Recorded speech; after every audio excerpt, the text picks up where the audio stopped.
All right, today we're digging into a really fascinating piece of the ancient world. We're looking at Leviticus, chapter 5, to understand its surprisingly detailed system for what to do when you've done something wrong. It's basically an ancient guide to making things right. So, let's put ourselves in their shoes for a second. Imagine you've made a mistake. Maybe you said something you shouldn't have, or you touched something you weren't supposed to, and you didn't even realize it at the time. Today, we might just say, sorry, or kind of stew in our own guilt. But back then, oh no, there was a whole process, a very real, tangible way to fix it. So, now what? Here's how we're going to break this down. First, we'll talk about the core problem they were trying to solve: guilt. Then, we'll get into the 4 specific ways you could mess up according to this chapter. After that, we'll look at the actual path to making it right, the atonements, which, and this is the really cool part, had options for every budget. And finally, we'll see what you had to do if you sinned without even knowing it. Let's jump in. At its heart, this whole chapter is really tackling a problem that's as old as humanity itself, right? Guilt. It's all about how a community builds a system to deal with wrongdoing and get things back in balance. And the focus here is less on how you feel and way more on what you do. It's all about tangible actions. And this system wasn't vague at all. It was incredibly specific. The first part of Leviticus 5 lays out 4 very clear situations that would make a person guilty and need to go through this whole process. So, these mistakes fall into 4 main buckets. You've got a sin of inaction, basically not doing something you should have. Then there are 2 kinds of contamination sins, one from an animal source and one from a human one. And last, a sin of impulse. Let's dig into what each one of these actually means. Okay, so first up, failing to be a witness. If there was some public oath or curse and you had information but you just stayed quiet, you were on the hook. The next 2 are about contamination, like touching a dead, unclean animal or coming into contact with human uncleanness. And get this, even if you totally forgot you did it, the second you remembered, boom, you were guilty. And that last one, it's all about blurting out a rash oath, swearing you'll do something good or bad without even thinking. These were all designed for real-life, everyday screw-ups. So you realize you messed up. What's next? Well, the text doesn't just point out the problem, it gives you a super clear step-by-step solution. This is what they called the path to atonement.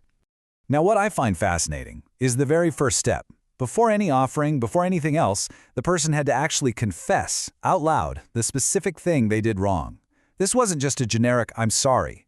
You had to name it. That verbal confession was the key that started the whole engine. And that whole engine is the process of atonement.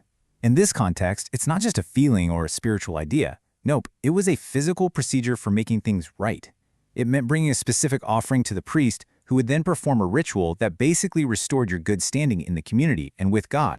This brings us to what is, honestly, one of the most remarkable parts of this ancient law. The system wasn't one size fits all. It actually had a built-in sliding scale to make sure that everybody, and I mean everybody, no matter how rich or poor, could make things right. So the law lays out 3 different tiers for what was called the sin offering. You had your standard offering.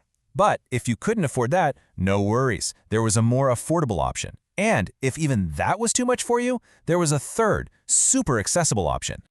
Just look at this breakdown. It makes it so clear.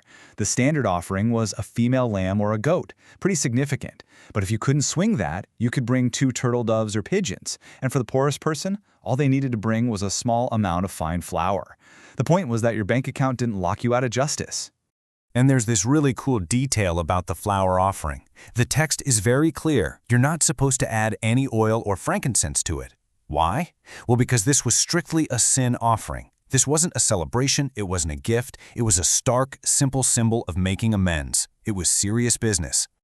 Okay, so that covers all the times you know you messed up. But what about when you break a rule without even realizing it? Well, guess what? The system had a protocol for that too. This part of the chapter deals with those unintentional sins, or as the text says, when someone sins through ignorance. And for this, you needed a totally different kind of offering. It was called a trespass offering.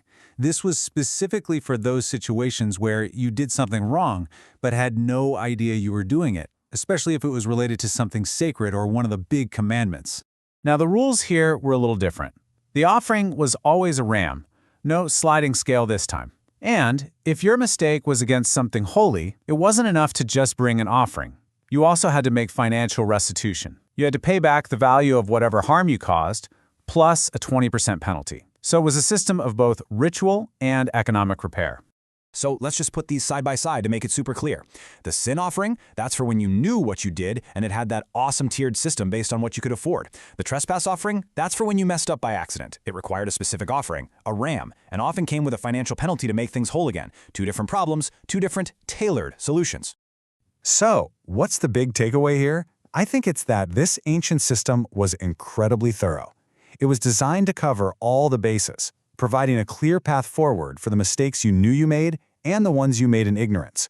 It was all about maintaining social and spiritual order and making sure there was always a way back. And that really brings us to a final thought to chew on. What does it say about a society's values when its system for justice involves not just an apology, but tangible restitution, and, on top of that, is scaled to a person's ability to pay? It's a system that's built on accountability, absolutely, but also on accessibility.